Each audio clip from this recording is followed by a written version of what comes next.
Hi friends, welcome to my channel. இந்த வீடியோவில் நம்ம இதை பற்றி பார்க்க போகிறோம்னு பார்த்தீங்கன்னா, ஒரு மளிகை கடைக்கு தேவையான பொருளை எங்கே வாங்குறது, எப்படி வாங்குறது, யார் யாரை அப்ரோச் பண்ணால் நமக்கு பெஸ்ட்டான ப்ராடக்ட் கிடைக்கும் அப்படின்றத பற்றி தான் இந்த வீடியோவில் பார்க்க போகிறோம்.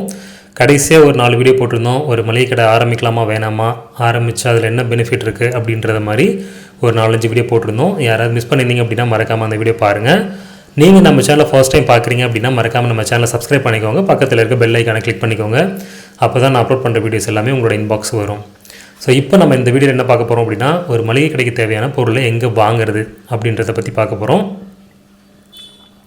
ஏற்கனவே லாஸ்ட் வீடியோ சொல்லியிருந்தோம், ஒரு கடை ஆரம்பிக்கிறது அப்படின்றது ஒரு டிஃப்ரெண்ட் லெவலில் இருக்கும் அப்படின்ட்டு. அதாவது ஒரு பெட்டி கடை ஆரம்பிக்கலாம், இல்லை ஒரு மிடில் லெவல் கடை ஆரம்பிக்கலாம், அப்படி இல்லைனா ஒரு சூப்பர் மார்க்கெட் ஆரம்பிக்கலாம், அப்படி இல்லைனா ஒரு டிமார்ட் லெவலில் ஆரம்பிக்கலாம். பேஸ்ட் ஆன் இன்வெஸ்ட்மெண்ட்டை பொறுத்து மாறும் அது.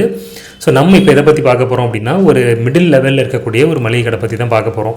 ஸோ ஒரு மளிகை கடை அப்படின்னு எடுத்துக்கிட்டோம் அப்படின்னாலே மோஸ்ட்லி பார்த்திங்க அப்படின்னா அரிசி, பருப்பு, எண்ணெய், காய்கறி, முட்டை, அப்புறம் பிஸ்கட் ஐட்டம்ஸ் இருக்கும், ஆயில் ஐட்டம்ஸ் இருக்கும், பேம்பர்ஸ் ஐட்டம்ஸ் இருக்கும், அதுக்கப்புறமேட்டு பார்த்திங்கன்னா சம்டைம்ஸ் ஸ்டேஷ்னரி ஐட்டம்ஸ் இருக்கும். ஸோ இந்த மாதிரி ஒரு மிக்ஸ்டாக எல்லா ப்ராடக்ட்டுமே கவர் பண்ணுற மாதிரி ஒரு மளிகை கடை இருக்குது அப்படின்னா, ஸோ அவங்க யார் யாரெல்லாம் அப்ரோச் பண்ணி நம்ம பர்ச்சேஸ் பண்ணலாம் அப்படின்றத பார்க்கலாம். ஓகேங்களா? ஸோ இப்போ நம்ம பேசிக்காக ஒரு காய்கறி எடுத்துக்கிட்டோம் அப்படின்னா, காய்கறி ஹோல்சேல் லெவலில் பண்ணுறவங்க மூட்டை எடுத்து நம்ம டிஸ்ட்ரிபியூட் பண்ணுவாங்க. நம்ம அந்த ஹோல்சேல் கடையில் போய்ட்டு வாங்கலாம். ஓகேங்களா? ஹோல்சேல் கடையில் வாங்கலாம். நம்ம ரெகுலராக வாங்கும்போது நமக்கு கொஞ்சம் பர்ச்சேஸ் பண்ணும்போது நமக்கு ரேட்டு கொஞ்சம் குறைச்சி கொடுப்பாங்க. அதுக்கு இந்த விவசாயம் அக்ரி ப்ராடக்ட் எல்லாத்தையுமே பார்த்திங்க அப்படின்னா நம்ம எங்கே வாங்கலாம்னா, ஒரு சந்தையில் வாங்கலாம். இல்லை அப்படின்னா ஒரு அதுக்குன்னு தனியாக வச்சுருக்கக்கூடிய ஒரு ஏஜென்சியில் வாங்கலாம். ஸோ இப்போ சந்தை அப்படின்னு எடுத்துக்கிட்டோம் அப்படின்னா, பொதுவாக எல்லா ஊர்லேயுமே சந்தை அப்படின்றது எல்லாருக்குமே தெரியும். அப்படி ஒரு சந்தைன்னு போட்டு அந்த இடத்துல பொருள் போடும்போது நம்ம போய்ட்டு லைவாக அங்கே போய் பார்த்து, ஸோ எந்த மாதிரியான ப்ராடக்ட் நல்லா இருக்குது, பூண்டு வாங்கலாம். ஸோ எந்த மாதிரியான ப்ராடக்ட் நல்லா இருக்குது, அதோடய குவாலிட்டி எப்படி இருக்குன்னு நம்ம லைவாக செக் பண்ணி நம்ம பல்காக வாங்கலாம். ஸோ பல்காக வாங்கும்போது நமக்கு கொஞ்சம் ரேட்டு கொஞ்சம் கம்மியாகவே வாங்கலாம். ஏன்னா அங்கே எல்லோரும் பார்த்திங்க அப்படின்னா வர்றவங்க எல்லாம் மோஸ்ட்லி பார்த்திங்க அப்படின்னா யார் உற்பத்தி பண்ணாங்களோ அவங்களே தான் வந்திருப்பாங்க சந்தையில். ஸோ அதனால் அவங்க ரொம்ப மார்ஜின் வச்சு கொடுக்க மாட்டாங்க.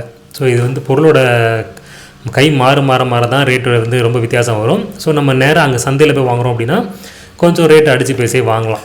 ஓகேங்களா? ஸோ இந்த மாதிரி அக்ரி ப்ராடக்ட் எல்லாத்தையுமே நம்ம அங்கே போய் வாங்கலாம். நெக்ஸ்ட்டு இன்னொன்று பார்த்திங்க அப்படின்னா, இந்த பால் பாக்கெட்டு, டீ தூள், காஃபி தூள், மேகி, பிஸ்கட்டு, பேம்பர்ஸ், இது எல்லாத்துக்குமே பார்த்திங்க அப்படின்னா கண்டிப்பாக நம்ம ஒரு டிஸ்ட்ரிபியூட்டரையோ இல்லை ஒரு கம்பெனியோ தான் நம்ம அப்ரோச் பண்ணி வாங்கணும். ஓகேங்களா? ஸோ நம்ம டேரெக்டாக ஒரு கம்பெனி அப்ரோச் பண்ண முடியுமான்னு கேட்டோம் அப்படின்னா, டேரெக்டாக கம்பெனி அப்ரோச் பண்ண முடியாது. நம்ம ஏரியாவில் இருக்கக்கூடிய டிஸ்ட்ரிபியூட்டரை மட்டும்தான் நம்மளால் அப்ரோச் பண்ண முடியும். ஓகேங்களா? ஈவன் நம்ம போய் கம்பெனியில் போய் என்ன தான் பேசி நம்ம பல்காக டீல் பண்ணாலும் அவங்க த்ரூ டிஸ்ட்ரிபியூட்டர் வழியாக தான் நமக்கு ப்ராடக்ட்டை சப்ளை பண்ணுவாங்க. ஸோ நம்ம கடைக்கு வரக்கூடிய ப்ராடக்ட் எங்கேருந்து பார்த்திங்க அப்படின்னா, ஒரு மேனுஃபேக்சரர் யூனிட் எங்கேயாவது இருக்கும்.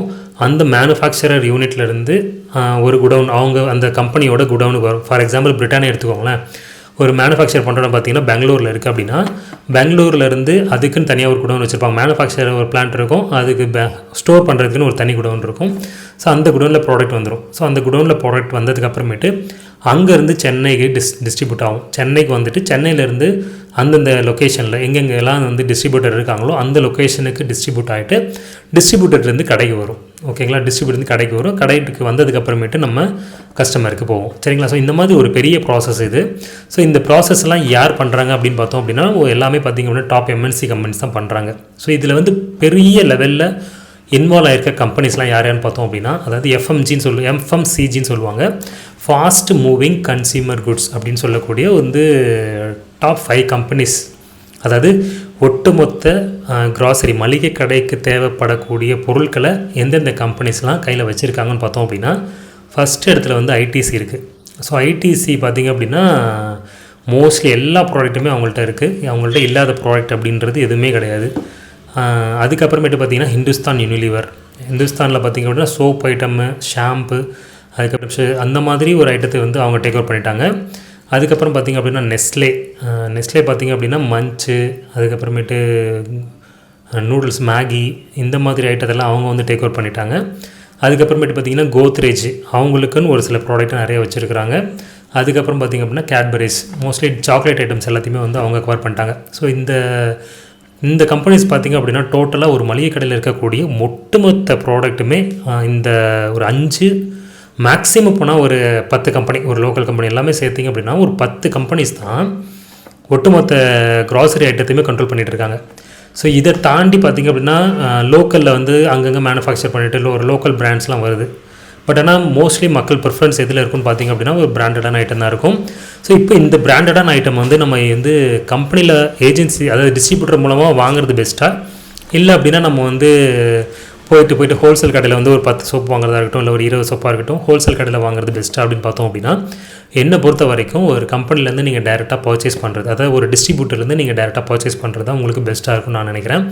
ஏன்னு கேட்டோம் அப்படின்னா ஒரு ப்ராடக்ட் வாங்குகிறோம் அப்படின்னா எல்லா ப்ராடக்ட்டும் நம்மளால் சேல் பண்ண முடியாது. ஒரு கேஸ் பார்த்திங்க அப்படின்னா ஒரு மேகி வந்து நீங்கள் ஒரு பெட்டி எடுக்கிறீங்க, ஒரு 20 பொருள் வாங்குகிற இடத்துல 20 மேகி பாக்கெட் விற்கிற இடத்துல நீங்கள் வந்து ஒரு பெட்டி மேகி எடுக்கிறீங்க அப்படின்னா அதில் வந்து பார்த்திங்கன்னா ஒரு 60 பேக்கெட் இருக்குன்னு வச்சுக்கோங்களேன். ஒன் கேஸ் வந்து உங்களால் அதை வந்து செல் பண்ண முடியல, ஒரு 6 மந்த்தோட வேலிடிட்டி இருக்குது அப்படின்னா உங்களால் செல் பண்ண முடியல அப்படின்னா நீங்கள் வந்து கம்பெனியில் டிஸ்ட்ரிபியூட்டர், அந்த கம்பெனிலேருந்து வர டிஸ்ட்ரிபியூட்டர்கிட்ட நீங்கள் அதை ரிட்டன் கொடுக்கலாம். ஸோ அந்த ஆப்ஷன் நமக்கு இருக்குது. அதுக்கப்புறமேட்டு பார்த்திங்க அப்படின்னா உங்களுக்கு கம்பெனியில் அதாவது டிஸ்ட்ரிபியூட்டர்லேருந்து வர ப்ராடக்ட்டு எப்போவுமே வந்து நல்ல குவாலிட்டியான பொருளாக தான் இருக்கும். இன்கேஸ் உங்களுக்கு டேமேஜ் இருந்தது அப்படின்னா நீங்கள் வந்து அதை மாற்றிக்கலாம். ஸோ அந்த ஆப்ஷன் உங்களுக்கு உண்டு. எக்ஸ்பைரி ஆன பொருளுக்கும் வந்து ரீப்ளேஸ்மெண்ட் உண்டு. சரிங்களா, ஒரு பர்டிகுலர் டைமுக்குள்ளே நம்ம மாற்றிக்கணும்.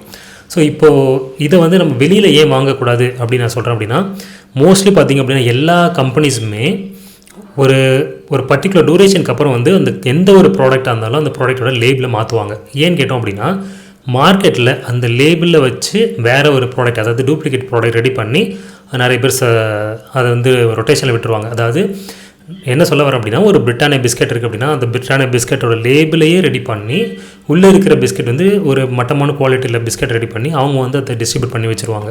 ஸோ இது வந்து லோக்கல் மார்க்கெட்டில் அங்கங்கே கிடைக்கும். ஸோ அந்த மாதிரியான பொருளை வந்து நம்ம வாங்கி விற்றோம் அப்படின்னா அந்த ப்ராடக்ட் வந்து குவாலிட்டியாக இருக்காது.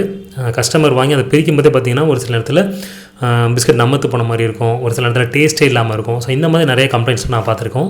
ஸோ அந்த மாதிரி ப்ராடக்ட்லாம் பார்த்திங்க அப்படின்னா நம்ம வெளியில் வாங்குறது, லோக்கல் மார்க்கெட்டில் வாங்குறது, இந்த மாதிரி வாங்குறப்ப மட்டும்தான் அந்த மாதிரி கம்ப்ளைண்ட் வந்திருக்கு. மற்றபடி கம்பெனிலேருந்து நம்ம பொருள் எடுக்கும்போது அந்த மாதிரி கம்ப்ளைண்ட் எதுவும் வந்ததில்லை.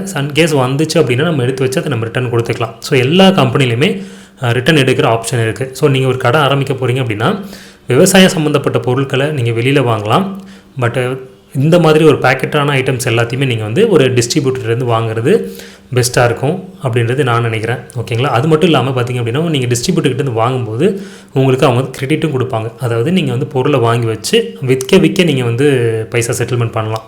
ஸோ அந்த ஒரு ஃப்ளெக்சிபிலிட்டி வந்து டிஸ்ட்ரிபியூட்டர்கிட்ட இருக்குது. நம்ம வந்து வெளியில் வாங்குகிறோம் அப்படின்னா நம்ம முதல்ல நம்மளோட அமௌண்ட்டை போட்டு வாங்குற மாதிரி இருக்கும். பட் ஆனால் டிஸ்ட்ரிபியூட்டர் வாங்கும்போது பேமெண்ட் நம்ம கொஞ்சம் கொஞ்சமாக வர வச்சுக்கலாம் சேலாக. ஸோ அது ஒரு ஆப்ஷன் வந்து நமக்கு ஒரு அட்வான்டேஜ் தான். ஓகேங்களா, ஸோ இந்த வீடியோ சம்மந்தமாக உங்களுக்கு ஏதாவது டவுட் இருந்துச்சு அப்படின்னா மறக்காமல் கீழே கமெண்ட்ஸில் போடுங்க. நான் ஏதாவது ஒரு பாயிண்ட்ஸை மிஸ் பண்ணியிருந்தேன் அப்படின்னா அதையும் நீங்கள் கமெண்ட்டில் போடுங்க. ஸோ வீடியோ பார்க்குறவங்களுக்கு அது கண்டிப்பாக யூஸ்ஃபுல்லாக இருக்கும். பாய், தேங்க்யூ. அடுத்த வீடியோவில் பார்க்கலாம்.